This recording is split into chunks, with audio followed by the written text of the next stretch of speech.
Practice, self reflection और थोड़ी सी सही गाइडेंस के साथ हम सब अपनी कम्युनिकेशन स्किल्स को शार्पन कर सकते हैं। मैं हूं Matt Abrahams, Stanford Graduate School of Business में कम्युनिकेशन पढ़ाता हूं। Welcome to Think Fast Talk Smart the podcast. आज हम बात करेंगे कम्युनिकेशन मास्टरी के बारे में मेरे दोस्त, सहकर्मी और मेंटोर जेडी शराम के साथ, जो न सिर्फ स्टैनफोर्ड में स्ट्रेटेजिक कम्युनिकेशन पढ़ाते हैं बल्कि हाल ही में नाइट हेंसेसी स्कॉलर्स प्रोग्राम के किंग ग्लोबल लीडरशिप प्रोग्राम के डायरेक्टर भी बने हैं। वैसे जब हमने ये कॉन्वर्सेशन रिकॉर्ड की थी तब मुझे थोड़ा कोल्ड था, तो मेरी आवाज के लिए माफी चाहता हूँ।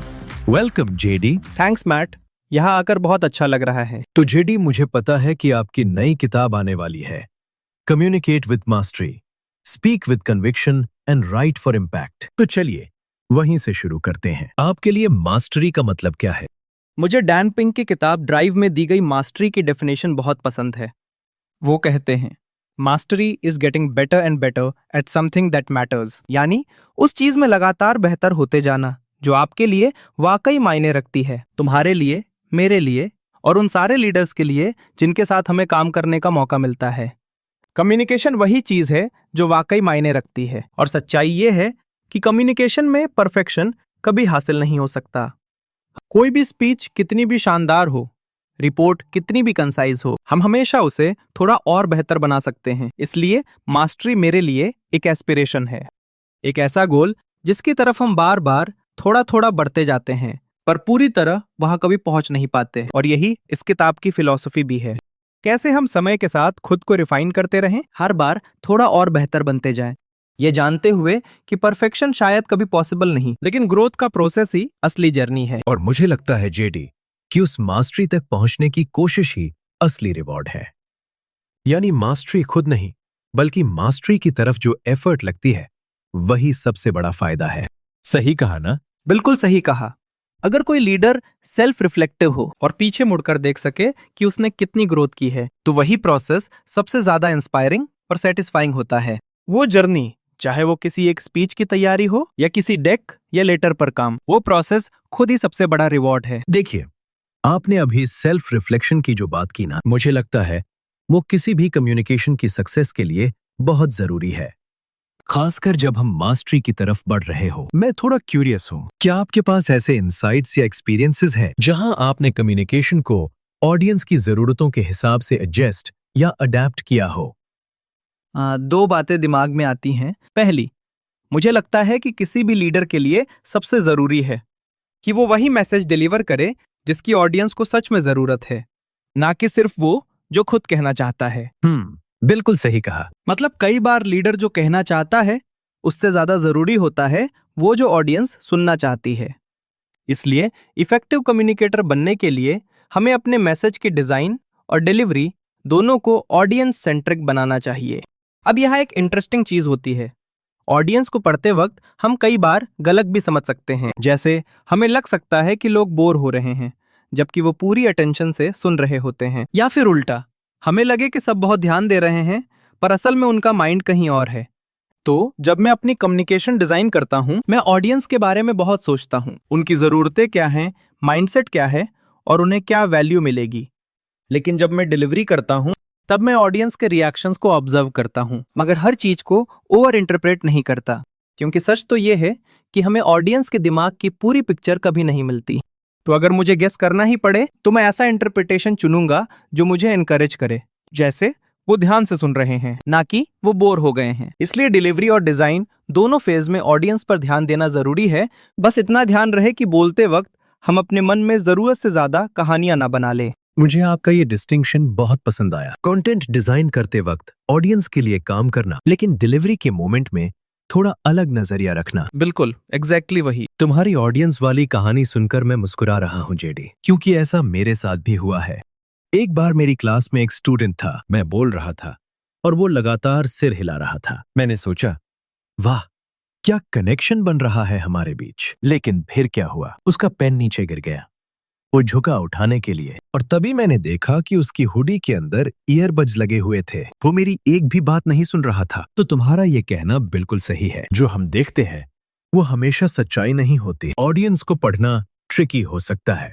अब मैं उस डिजाइन वाली बात पर वापस आना चाहता हूँ, क्योंकि हमने ऑडियंस के लिए मैसेज डिजाइन करने की बात की थी और मुझे तुम्हारे काम की जो सबसे ज्यादा सराहना है वो ये कि तुम कम्युनिकेशन डिजाइन को लेकर बहुत इंटेंशनल और थॉटफुल रहते हो। और साथ ही मैं एक और चीज पर बात करना चाहता हूँ, वो है किसी ऑर्गेनाइजेशन में पॉजिटिव कम्युनिकेशन कल्चर को एस्टैब्लिश करना। मेरा मानना है, और मुझे लगता है तुम भी इससे सहमत हो जेडी, कि एक लीडर का काम सिर्फ खुद अच्छा कम्युनिकेट करना नहीं होता, बल्कि वो पूरी टीम में एक ऐसी संस्कृति बनाता है जहां कम्युनिकेशन खुलकर, साफ और रिस्पेक्टफुल तरीके से होता है। अब जेडी, मैं तुम्हारी किताब को लेकर इसलिए भी एक्साइटेड हूं क्योंकि मैं जानता हूं कि तुम एक कलेक्टर हो एग्जाम्पल्स, स्टोरीज, एनेक्डोट्स और स्लाइड्स के, कुछ बेहतरीन और कुछ शायद उतने अच्छे नहीं। जब भी मुझे किसी एग्जाम्पल की जरूरत होती है तुम सबसे पहले दिमाग में आते हो, तो जरा शेयर करो ना, ऐसे कौन से एग्जाम्पल्स हैं जो तुम्हारे हिसाब से कम्युनिकेशन मास्टरी के बेस्ट प्रैक्टिसेस को हाईलाइट करते हैं, या फिर वो जो हमें बताएं कि क्या नहीं करना चाहिए जब हम बेहतर कम्युनिकेटर बनने की कोशिश कर रहे हो। अरे ये तो बहुत अच्छा सवाल है मैट। तो किताब के एक हिस्से में मैंने इस बात पर फोकस किया है कि अलग अलग पर्सपेक्टिव से कम्युनिकेट करना कैसा होता है। मतलब जब आप किसी खास बैकग्राउंड, आइडेंटिटी या एक्सपीरियंस से आते हैं तो कम्युनिकेशन का टोन और अप्रोच थोड़ा बदल जाता है।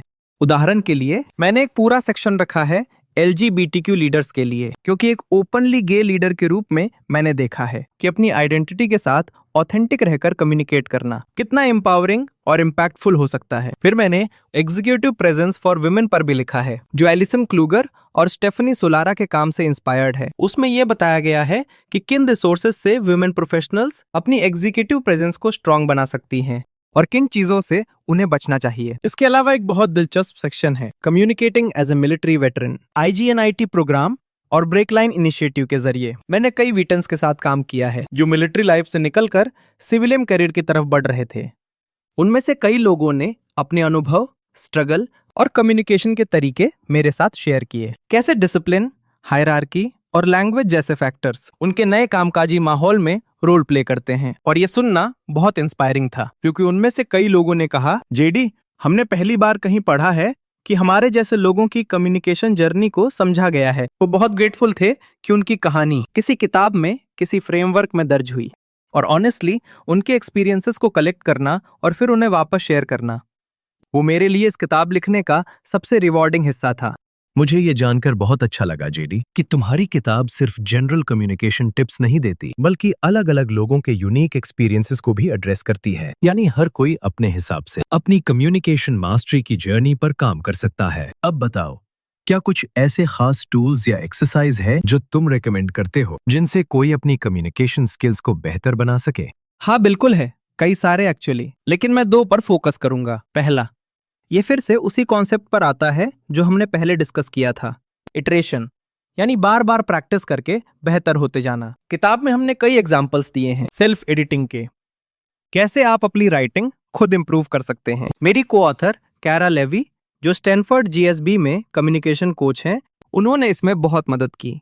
देखो, किसी रिपोर्ट या ईमेल को किसी और से प्रूफ रीड करवाना हमेशा अच्छा होता है, लेकिन हर बार कोई अवेलेबल नहीं होता, तो आपको खुद सीखना होता है कि क्या ये राइट टोन में लिखा है, क्या ये ऑडियंस के लिए रेलेवेंट और क्लियर है। दूसरा टूल है रिकॉर्डिंग और रिफ्लेक्शन का। आजकल हर किसी के पास स्मार्टफोन है, तो क्यों ना उसका इस्तेमाल कम्युनिकेशन कोच की तरह करें। जैसे किसी मीटिंग में जब आप प्रेजेंटेशन दे रहे हो तो क्वाइटली किसी दोस्त से कहिए कि वो आपका वीडियो या ऑडियो रिकॉर्ड कर ले, फिर बाद में उसे सुनिए। देखिए कहाँ फिलर ज्यादा है, कहाँ सेंटेंसेस अननेसेसरीली लंबे हैं, या कहाँ टोन मोनोटोन हो गया। छोटी छोटी चीजें हैं, लेकिन इन्हीं से इंप्रूवमेंट होती है। कम्युनिकेशन मास्टरी का मतलब हमेशा टेड टॉक लेवल परफेक्शन नहीं है। कई बार बस एक ईमेल को राइट करना या अपनी खुद की रिकॉर्डिंग सुनकर थोड़ा सुधारना भी मास्टरी की तरफ एक बड़ा कदम होता है। देखो जेडी, बात फिर वहीं आ जाती है रिव्यू और रिफ्लेक्शन पर। जैसे हमने पहले कहा था, लोग अक्सर भूल जाते हैं कि आज के डिजिटल टूल्स कितने काम के हैं। जूम,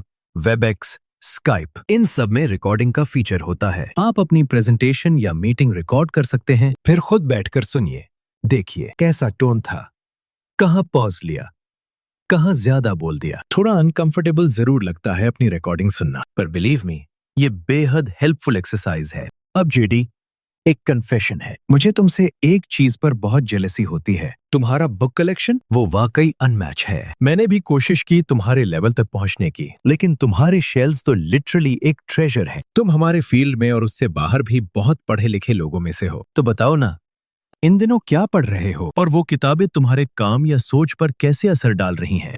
अभी मेरी करंट रीडिंग लिस्ट में 2 किताबें हैं जो मुझे काफी इंस्पायर कर रही हैं। पहली है बिजनेस केमिस्ट्री, डेलॉयट की टीम ने ये लिखी है और इसकी ऑथर है किम क्रिस्टफोर्ट। यह कुछ हद तक MBTI, इनियाग्राम या स्ट्रेंथ्स फाइंडर जैसी पर्सनैलिटी असेसमेंट किताब है। आप एक टेस्ट लेते हैं और उसके आधार पर यह बताती है कि आप 4 में से किस स्टाइल के हैं, इंटीग्रेटर, पायनियर, ड्राइवर या गार्डियन।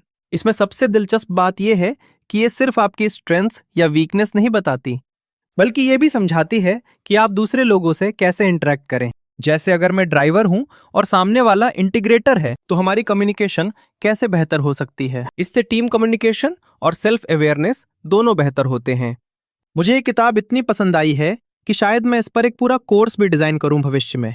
दूसरी किताब है मेरी all time favourite, storytelling with data by Cole Nussbaumer Knaflic. अब इसका सेकेंड पार्ट आया है, जो बेसिकली एक वर्कबुक है, एक्टिविटीज से भरी हुई। ऐसा लगता है जैसे कोल खुद आपके साथ बैठी हूं, आपको सिखा रही हूं कि चार्ट्स, ग्राफ्स या विजुअल्स को कैसे डिजाइन करें और प्रेजेंट करें, ताकि आप सिर्फ डेटा डंप ना करें बल्कि स्टोरी टेलिंग करें। तो हाँ, फिलहाल ये 2 किताबें मेरी टॉप 20 में सबसे ऊपर हैं। एक कम्युनिकेशन को बिहेवियरल साइंस से जोड़ती है और दूसरी डेटा स्टोरी टेलिंग को मानवीय और एंगेजिंग बनाती है। जैसे तुम बोल रहे थे जेडी, मैं तो अमेज़न पर ही सर्च करने लगा था। लगता है ये दोनों किताबें जल्द ही मेरी बुक कलेक्शन में भी शामिल होंगी। हर एपिसोड के अंत में मैं अपने मेहमानों से 3 सवाल पूछता हूँ, पर आज ये 3 सवाल मैं तुमसे पूछना चाहता हूँ जेडी। पहला सवाल ये है, अगर तुम्हें अब तक मिली सबसे अच्छी कम्युनिकेशन एडवाइस को सिर्फ 5 से 7 शब्दों में प्रेजेंटेशन स्लाइड टाइटल की तरह लिखना हो, तो वो क्या होगी? You cannot not communicate. मतलब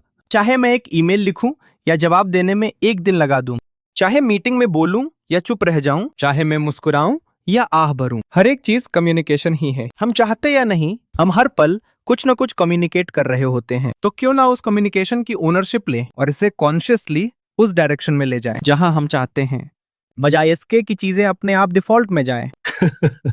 मुझे अच्छा लगा कि तुमने एक डबल नेगेटिव को एक बहुत पॉजिटिव एडवाइस में बदल दिया। बहुत बढ़िया जवाब था जेडी। अब दूसरा सवाल, ऐसा कौन सा कम्युनिकेटर है जिसे आप सच में एडमायर करते हैं और क्यों? देखो, मुझे तो क्वीन ही याद आती हैं, ओपरा विनफ्रे। उनकी कहानी सुनाने की क्षमता कमाल की है। वो जब कोई बात कहती हैं तो सीधा दिल में उतर जाती है। मुझे 2 बार उन्हें लाइव बोलते सुनने का मौका मिला है। एक बार तो मैं उसी कॉन्फ्रेंस में स्पीकर था जहां वो कीनोट दे रही थी। वो जिस तरह ऑडियंस को इंस्पायर करती हैं कि हर इंसान अपने बेस्ट सेल्फ तक पहुंचे, वो अनुभव मैं कभी नहीं भूल सकता। उनका Golden Globes lifetime achievement award वाला स्पीच याद है? शानदार स्टोरी टेलिंग, बेहतरीन इमोशनल आर्क, हर बात के साथ एक मंत्र, बिल्कुल परफेक्ट डिलीवरी। वो कम्युनिकेशन की दुनिया में अपने खेल की चोटी पर हैं, कोई 2 राय नहीं। मैं पूरी तरह सहमत हूँ। वो स्पीच तो वाकई फिनोमिनल था। और अब आखिरी सवाल, अगर कम्युनिकेशन की एक रेसिपी हो तो उसके 3 सबसे जरूरी इंग्रेडिएंट्स कौन से होंगे? मैं वही बात कहूंगा जो मैं हर क्लास और वर्कशॉप में सिखाता हूँ। AIM, audience, intent, message. Mary Munter और लिन रसल ने कई साल पहले ये मॉडल बनाया था। पहला, ऑडियंस, आपको पता होना चाहिए कि आप किससे बात कर रहे हैं। दूसरा, इंटेंट, आपको क्या चाहिए कि वो सुनकर या पढ़कर करे। तीसरा, मैसेज, अब जब ऑडियंस और इंटेंट साफ हो जाए तभी मैसेज तैयार करें। ज्यादातर लीडर्स यही गलती करते हैं कि वो सीधे मैसेज पर पहुंच जाते हैं बिना सोचे कि कौन सुन रहा है और कब सुनना चाहिए। तो मेरे हिसाब से कम्युनिकेशन की सक्सेसफुल रेसिपी के 3 बेसिक इंग्रेडिएंट्स हैं, ऑडियंस, इंटेंट और मैसेज। कितना शानदार तरीका है बातचीत को खत्म करने का जेडी। मुझे लगता है हम सबको थोड़ा रुककर, सोच समझकर अपनी कम्युनिकेशन स्किल्स, चाहे लिखने की हो या बोलने की, उन्हें मेथोडिकल और थॉटफुल तरीके से डेवलप करना चाहिए। आज की बातचीत में तुमने जो इंसाइट्स दिए हैं वो सच में बहुत वैल्यूएबल है। मुझे पूरा यकीन है कि तुम्हारी किताब लोगों को और गहराई से सीखने में मदद करेगी। थैंक यू जेडी, मेरे लिए और हम सब के लिए एक इंस्पिरेशन बनने के लिए। थैंक यू मैट, यहाँ आकर बहुत अच्छा लगा। ये पॉडकास्ट करने के लिए शुक्रिया। और दोस्तों, धन्यवाद हमारे साथ जुड़ने के लिए। Think Fast, Talk Smart. The podcast के एक और एपिसोड में। ये पॉडकास्ट स्टैनफोर्ड यूनिवर्सिटी के ग्रेजुएट स्कूल ऑफ बिजनेस द्वारा प्रस्तुत किया गया है। अगर आप और एपिसोड सुनना चाहते हैं तो gsp.stanford.edu पर जाएं या फिर जहां भी आप अपने पॉडकास्ट सुनते हैं वहां थिंक फास्ट टॉक स्मार्ट को सब्सक्राइब करें। हमें सोशल मीडिया पर भी पा सकते हैं @stanford.gsp पर। पिछले कुछ महीनों में मुझे दुनिया भर के लिसनर से बात करने का मौका मिला है और ये जानकर बेहद अच्छा लगा कि इस पॉडकास्ट के प्रिंसिपल्स और आइडियाज लोगों की जिंदगी में कितना बदलाव ला रहे हैं। हम सब की तरफ से आपके सपोर्ट के लिए दिल से धन्यवाद। हम वादा करते हैं कि आगे भी नए एपिसोड्स, नई टेक्निक्स और गहरी सीख लेकर आएंगे। आपका फीडबैक और आइडियाज हमें हमेशा प्रेरित करते हैं, तो कृपया वो भेजते रहें। Thank you once again.